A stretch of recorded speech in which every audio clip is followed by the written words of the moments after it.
Bismillahirrahmanirrahim. Assalamu alaikum students. I hope that you all are fine. Okay students, open your science book and make sure that you have lead pencil in your hand.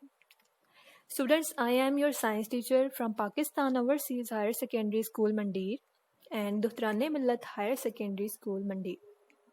Student, before I start today's lesson, I will tell you about our message of the week, which is अमल से ज़िंदगी बनती है जन्नत भी जहन्नम भी, यहाँ की अपनी फितरत में न नूरी है न नारी।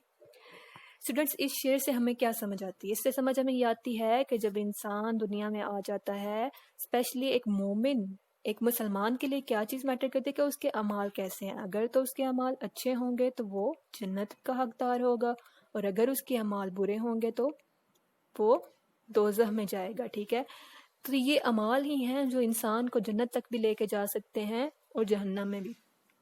तो बच्चे, कौन नहीं चाहता कि वो जन्नत में जाए? ठीक है, हम सब ये ख्वाहिश करते हैं कि हम जन्नत में जाएं।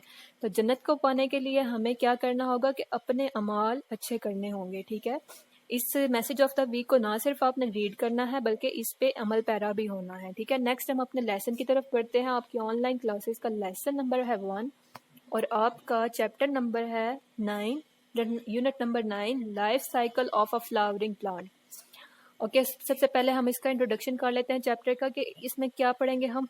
लाइफ साइकिल पढ़ेंगे किसका? फ्लावरिंग प्लांट का। फ्लावरिंग प्लांट क्या है कि जिसके ऊपर फ्लावर्स लगते हैं। ये देखें, नहीं आपको ये नजर आ रहा है प्लांट जिसके ऊपर फ्लावर लगे हुए हैं? ये सनफ्लावर प्लांट है। ठीक है, इसी तरीके से और भी बहुत आपके इर्द गिर्द ऐसे प्लांट आपने देखे होंगे जिनके ऊपर फ्लावर्स लगते हैं। ठीक है, तो वो सब क्या है? फ्लावरिंग प्लांट्स हैं। ठीक है, उनके हमने लाइफ साइकिल के बारे में पढ़ना है कि वो कैसे ग्रो करते हैं, एक प्लांट से नया प्लांट कैसे बनता है। ठीक है, वो कैसे ग्रो करता है, कौन सी उसकी स्टेजेस होती हैं, वो हम आज के चैप्टर में पढ़ेंगे। ठीक है, नेक्स्ट हमारा जो है वो हम देखते हैं क्या है। नेक्स्ट हमारा चैप्टर नंबर 9 है। इसका पेज नंबर आप खोल लें 51 पेज नंबर पे आपको नज़र आ रहा है यूनिट नंबर 9। सबसे पहले मैं इसकी रीडिंग स्टार्ट करती हूँ। ठीक है, आपके पास लेड पेंसिल मौजूद है ना? जो वर्ड मैं अंडरलाइन करवाऊंगी वो आपने अंडरलाइन कर लेना। ठीक है, like animals all plants have young which inherit there characteristics. Okay student, inherit को अंडरलाइन कर लें, ये वर्ड इनहेरिट है, इसको अंडरलाइन कर लें, एंड कैरेक्टरिस्टिक्स को भी अंडरलाइन कर लें। ठीक है, a mango plant grows only from its kernel, kernel को भी अंडरलाइन कर लें। ठीक है, rice from the seed of rice, and sunflower and rose plant grow from the seeds of sunflowers and roses respectively। respectively को भी underline कर लें। ये आपकी न्यू वोकैबुलरी के वर्ड्स हैं जिनको आपने बार बार प्रोनाउंस करना है ताकि इनकी प्रोनाउंसिएशन आपकी अच्छी हो सके। ठीक है, अब इसमें वो क्या बता रहे हैं कि कहते हैं कि एनिमल्स की तरह प्लांट भी अपने यंग को, यंग मतलब कि छोटे अपने पौधों को, जिनसे वो अभी पौधा निकला होता है ना, जैसे ये इस डायग्राम में देखें आपको नजर आएगा। ये तस्वीर में आप देखें, एक बड़ा पौधा है, उससे जो है ये आहिस्ता आहिस्ता ये छोटा सा पौधा निकलेगा। ये जो प्लांट है इसको हम बोलेंगे यंग प्लांट। ठीक है, यंग प्लांट जैसे हम इंसान यंग होते हैं, पहले बच्चे होते हैं, फिर उसके बाद यंग होते हैं, और हमारे पेरेंट क्या होते हैं, हम अपनी कैरेक्टरिस्टिक हमारे में ट्रांसफर करते हैं। ठीक है, हम अपने पेरेंट जैसे ही दिखते हैं ना। ठीक है, इसी तरीके से ये फ्लावरिंग प्लांट्स के लाइफ साइकिल में भी क्या होगा कि प्लांट्स भी जो हैं वो अपने यंग प्लांट्स को अपनी खसूसियात ट्रांसफ़र करते हैं। अब देखिए, अगर आप मैंगो का पौधा लगाते हैं तो ऐसा तो नहीं होता कि वहाँ पे एप्पल लग जाए। क्यों नहीं ऐसा होता? क्योंकि जिस प्लांट के सीड होता है, जो हम पौधा लगाते हैं, उसी की खसूसियात उसमें होती हैं। ठीक है, ऐसा नहीं हो सकता कि कोई और प्लांट की खसूसियात उसमें आ जाए। ठीक है, नेक्स्ट क्या बताया उन्होंने कि एक मैंगो प्लांट किससे ग्रो करता है? वो कर्नल से। आपने मैंगो खाया हुआ है ना? ठीक है, बहुत शौक से सब बच्चे खाते हैं। उसमें ना एक चीज़ होती है जिसको हम नहीं खाते, फेंक देते हैं। उसके छिलकों के अलावा अंदर एक बड़ी सी चीज़ होती है जिसके ऊपर बाल होते हैं, जिसके साथ जो फ्रूट होता है मैंगो का, वो तो हम खा लेते हैं, बाकी उसको हम वेस्ट बिन में फेंक देते हैं। ठीक है, तो उसको क्यों फेंक देते हैं? वो बहुत हार्ड होती है, वो एक्चुअली में मैंगो का सीड होता है। ठीक है, उसके ज़रिए से अगर उसको हम ज़मीन में लगाएं ना, तो उसके ज़रिए से एक नया मैंगो प्लांट बन सकता है, ग्रो कर सकता है अगर उसको ज़मीन में लगाएं, उसका नाम है कर्नल, ठीक है। उसको हम कहते हैं कर्नल। राइस का कहते हैं कि कैसे ग्रो करता है, वो राइस के सीड से, चावलों के सीड से ग्रो करता है। इसी तरीके से सनफ्लावर जो पौधा है और रोज़ प्लांट है गुलाब का, ये तो सनफ्लावर तो काफ़ी रेयर होता है, इसको तो हम अपने इर्द गिर्द इतना नहीं देखते, लेकिन जो गुलाब का फूल है वो आपने देखा होगा अपने इर्द गिर्द, वो किससे ग्रो करता है कि उसके इन दोनों के फूलों के अंदर सीड मौजूद होते हैं, ठीक है। वो सीड जब जमीन पे गिरते हैं या हम मुंह तो उनको जमीन पे लगाते हैं तो उनसे एक नया पौधा निकल आता है, ठीक है। अभी ये येलो ब्लॉग में हम ये इन्फॉर्मेशन भी रीड कर लेते हैं, क्या है ये आपको सबको नजर आ रहा है ना। रीड एंड शेयर ऊपर लिखा हुआ है, इसको पढ़ें और आगे दूसरों तक भी पहुंचाएं। And the tall palm trees having flowers spikes piled one above another, और खजूर के लंबे लंबे दरख्त जिनमें तह बतह होशे होते हैं। इसका तर्जमा है सूरह काफ में है ये आयत, और ये किसके बारे में है, ये खजूर के दरख्तों के बारे में। अब आपने बच्चे इसे पढ़ लिया है तो आपने आगे दूसरों तक भी नॉलेज पहुंचाना है, क्योंकि ये एक सदका जारिया है, ठीक है। अब आप देखेंगे कि हम फ्लावरिंग प्लांट्स के बारे में पढ़ रहे हैं और कुरान पाक में फ्लावरिंग प्लांट्स के बारे में जिक्र है, जैसा कि कुरान पाक में हर चीज़ का जिक्र है। देखें अब हम फ्लावरिंग प्लांट्स के बारे में पढ़ रहे हैं तो इसके बारे में भी जिक्र किया गया है कुरान पाक में, ठीक है।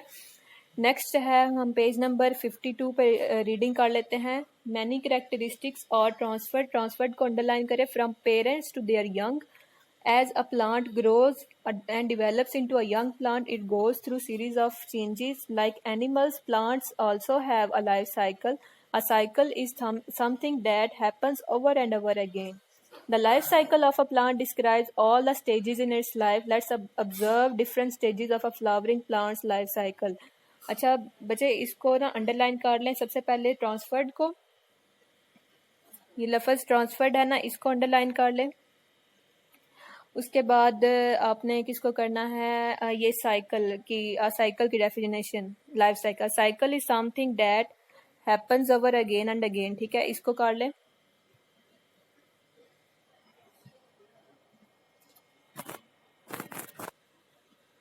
अच्छा, आपने अंडरलाइन कर लिया साइकिल की ये जो डेफिनेशन है, इसको अंडरलाइन कर लिया आपने। अ cycle is something that happens over and over again.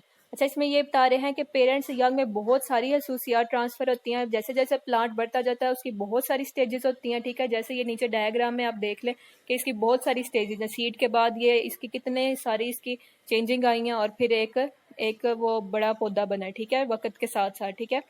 और साइकिल वो बता रहे हैं क्या, साइकिल एक ऐसी चीज़ है जो कि बार बार हो रही होती है। साइकिल की डेफिनेशन आपने अंडरलाइन कर दी है। अब हम ऑब्जर्व करते हैं कि सनफ्लावर प्लांट के कौन सी स्टेजेस हैं, ठीक है।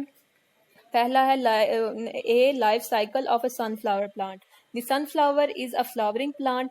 ये एक फ्लावरिंग प्लांट है, मतलब कि इसके ऊपर फ्लावर्स लगते हैं। It bears flowers which contain seeds. इसके ऊपर फ्लावर होते हैं जिसके अंदर सीड होते हैं। अ new cycle of life starts from a seed. इसकी नई लाइफ किससे स्टार्ट होती है, एक सीड से। To start a new cycle, एक नया साइकिल स्टार्ट करने की, seed needs air water and sunlight. 3 चीज़ों की ज़रूरत होती है, एयर वाटर और सनलाइट। इसके बगैर वो ग्रो नहीं कर सकता सीड। द प्लांट अंडरगोज को अंडरलाइन कर लें। The following stages of life in its life from a seed to a young plant. ये जो नीचे स्टेजेस है ना, इससे ये एक सीड गुजरता है, किसका, सनफ्लावर प्लांट का सीड, और फिर एक ये बड़ा मैच्योर जो है वो सनफ्लावर प्लांट बन जाता है। आपने इसके सीड देखे होंगे, अक्सर ये शॉप पे एज अ फूड भी हम लेके आते हैं, खाते हैं इनको। शॉप पे अवेलेबल होते हैं, ब्लैक कलर के होते हैं, उनको बोलते हैं सूरजमुखी के बीज, ठीक है। उनको हम खाते हैं, ब्लैक कलर के होते हैं। उन्हीं अगर जो बीजों को हम ज़मीन में अगर लगाएं तो उससे सनफ्लावर प्लांट बन सकता है, लेकिन ये हर जगह हर एरिया में ग्रो नहीं कर सकता। इसके लिए सनलाइट बहुत ज़रूरी है, क्योंकि ये सनफ्लावर है, ये सन के बगैर जिंदा नहीं रह सकता। सनफ्लावर प्लांट के लिए 3 चीज़ें ज़रूरी हैं, सनलाइट, एयर, वाटर। और ये अगर इसको एक भी चीज़ सही अवेलेबल ना हो तो ये ग्रो नहीं करता, ठीक है। पहली इसकी स्टेज क्या है वो हम पढ़ लेते हैं। Seeds often fall off the flower into the soil naturally. Sometimes they are carried away by wind, water, or animals. Humans also plant seeds into the soil. A seed takes 2 to 10 days to germinate. Germinate को underline कर लें. That is to start to grow. अब ये पहली stage क्या है, seed है। कहते हैं कि सीड जो है वो अक्सर खुद बहुत ही फूल के अंदर से नीचे ज़मीन पे गिर जाते हैं और नया पौधा निकल आता है। और यहाँ फिर क्या होता है कि इंसान जो होते हैं वो उसे ज़मीन में लगाते हैं खुद से। और यहाँ फिर क्या होता है कि हवा के ज़रिए, पानी के ज़रिए या जानवरों के ज़रिए भी ये बीज जो होते हैं वो फूलों से ज़मीन तक पहुँच जाते हैं, ठीक है। वहाँ पे फिर नया पौधा निकल आता है। कहते हैं कि एक सीड जो ज़मीन पे गिरता है वो कितना टाइम लेता है जर्मिनेट की ग्रो करने में, 2 to 10 डेज लेते हैं, ठीक है। नेक्स्ट आपका है स्टेज इन्फेंट प्लांट, ठीक है। इन्फेंट प्लांट, इन्फेंट को अंडरलाइन कर लें आप, ये आपका लफ्ज़ है इन्फेंट, ठीक है। इसको अंडरलाइन कर लें। ये आपने देखे सीड लगाया ना ज़मीन में, इसके बाद ये इन्फेंट प्लांट ये वाला बना है, ठीक है। हम देखते हैं क्या है। A tiny plant grows from its seed, it has a very small stem with small leaves growing on it. At this stage, the infant plant gets food from the seed. कहते हैं कि ये जो छोटा सा पौधा बनता है ना सीड से, ये जिसके गिन के 4 पत्ते हैं, छोटा सा स्टेम है, इसको बोलते हैं इन्फेंट प्लांट। इस स्टेज पे प्लांट बहुत छोटा होता है कि अपनी खुराक तैयार नहीं कर सकता। ये जो बड़ा प्लांट है ये तो अपनी खुराक तैयार करता रहता है, ठीक है, लेकिन खुद तैयार करता है। लेकिन ये जो छोटा प्लांट है ये इस काबिल नहीं होता कि अपनी फूड तैयार कर सके। इसलिए क्या करता है कि ये जो छोटा प्लांट है ना, ये अपनी खुराक जो है वो सीड से लेता है। नेक्स्ट हमारे पास क्या है, ग्रोथ इसकी फिर ग्रोथ होती है, वो हम देखते हैं क्या, the plant starts to grow tall, more roots grow to have the plant take in water from the soil, it begins to grow branches को अंडरलाइन कर लें, and the leaves that help to make food, birds also start to form, birds को भी underline कर लें। अच्छा, ये जो इन्फेंट प्लांट है ना, कहते हैं कि ये थोड़ा लंबा होता जाता है, इसमें ग्रोथ होती रहती है और इसकी जो जमीन के अंदर जड़ें होती हैं ना वो भी ज़्यादा बड़ी हो जाती हैं, ठीक है। उससे क्या होता है कि वो पानी ज़्यादा एब्जॉर्ब करता है सॉइल ज़मीन से, ठीक है। और फिर क्या होता है कि वो इस काबिल हो जाता है कि वो अपनी खुराक खुद तैयार करने लगता है, ठीक है। उसके बाद बड भी बनना स्टार्ट हो जाता है। बड क्या है, ये देखें साइड पे डायग्राम में, ये जो है ना ये ऊपर छोटा सा ये है बड। अक्सर आपने गुलाब का फूल देखा होगा, अभी वो खिलने वाला होता है, खिला नहीं होता, अभी बंद कली होती है, उसमें से थोड़ी थोड़ी पत्तियां नजर आ रही होती हैं ना रोज प्लांट की, ठीक है। कली की तरह होता है वो उस वक्त ना, अभी फूल खिलना होता है, उसको बोलते हैं बड। बर्ड ने अभी फूल खिलाना होता है, वो नेक्स्ट स्टेज होती है, ठीक है। वो हम देखते हैं क्या होता है, flower. Birds grow into flower, वो बर्ड जो है वो फूल को खिलाता है, वो ग्रो करवाता है। Flowers develop seeds inside them, और फ्लावर क्या करते हैं अपने अंदर डिवेलप करते हैं सीड्स को, ठीक है। और ये इसी तरीके से साइकिल की फॉर्म में ये चलता रहता है, ये पूरा लाइफ साइकिल सनफ्लावर प्लांट का, ठीक है स्टूडेंट्स।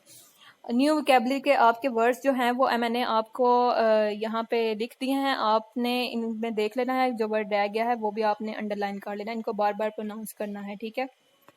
नेक्स्ट जो है आप हम रिवाइज कर लेते हैं, हमारी स्टेजेस कौन सी हैं। सीड है, सबसे पहले हमने पढ़ा सीड, इन्फेंट प्लांट छोटा सा प्लांट है जो अपनी खुराक तैयार नहीं, फिर ग्रोथ ऑफ प्लांट है थर्ड हमारा, जो जिससे इन्फेंट प्लांट जो है वो बड़ा होता जाएगा टॉल, और उसकी मोर ब्रांचेस निकलना स्टार्ट हो जाती हैं। और उसके बाद है फ्लावर। फिर एंड वाली स्टेज क्या है जिसमें फ्लावर बन जाता है और उसके अंदर सीड भी बन जाते हैं, ठीक है। नेक्स्ट आपके लिखने वाला काम क्या है, समर वेकेशन होमवर्क आपको मिला हुआ है, ठीक है। पेज नंबर है उसका 4, उस पर आज के हमारे सब्जेक्ट के रिलेटिव जो क्वेश्चन आंसर है वो हम करेंगे। क्वेश्चन नंबर 2 है आपका, यहाँ पे देखें, describe the various stages of flowering plant. कौन कौन सी स्टेजेस हैं हमने अभी उनका जिक्र किया है। एक है, सबसे पहली स्टेज है क्या है, सीड के बाद क्या था, इन्फेंट प्लांट के बाद ग्रोथ, और ग्रोथ के बाद क्या था, फ्लावर, ठीक है। ये आपने नाम लिखना है इधर नीचे। लाइफ साइकिल की डेफिनेशन मैंने आपको अंडरलाइन करवाई थी पीछे, द साइकिल दैट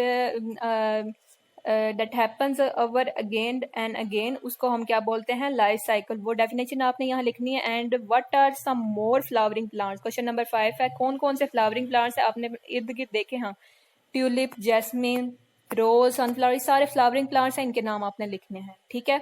नेक्स्ट आपकी एक्टिविटी है पेज नंबर 6 पे, ऊपर आपका क्वेश्चन है कि आपने सनफ्लावर प्लांट के जितनी भी स्टेजेस ऑफ लाइफ है उन सबको ड्रॉ करें यहाँ पे और उनके नाम भी लिखें। तो स्टूडेंट्स सबसे पहली स्टेज हमने पढ़ी है सनफ्लावर प्लांट क्या है, सीड, ठीक है। नंबर 1 पे आपने इस ब्लॉक में सीड बनाना है, उसकी डायग्राम नीट एंड क्लीन बनानी है और नीचे लिखना है सीड, ठीक है। सेकंड नंबर पे आपकी सीड की डायग्राम बनेगी, उसके ऊपर ये थोड़ी सी चेंजिंग होगी, वो जर्मिनेट कर रहा है, इसका नाम क्या है, स्प्राउट, SPROUT। ठीक है।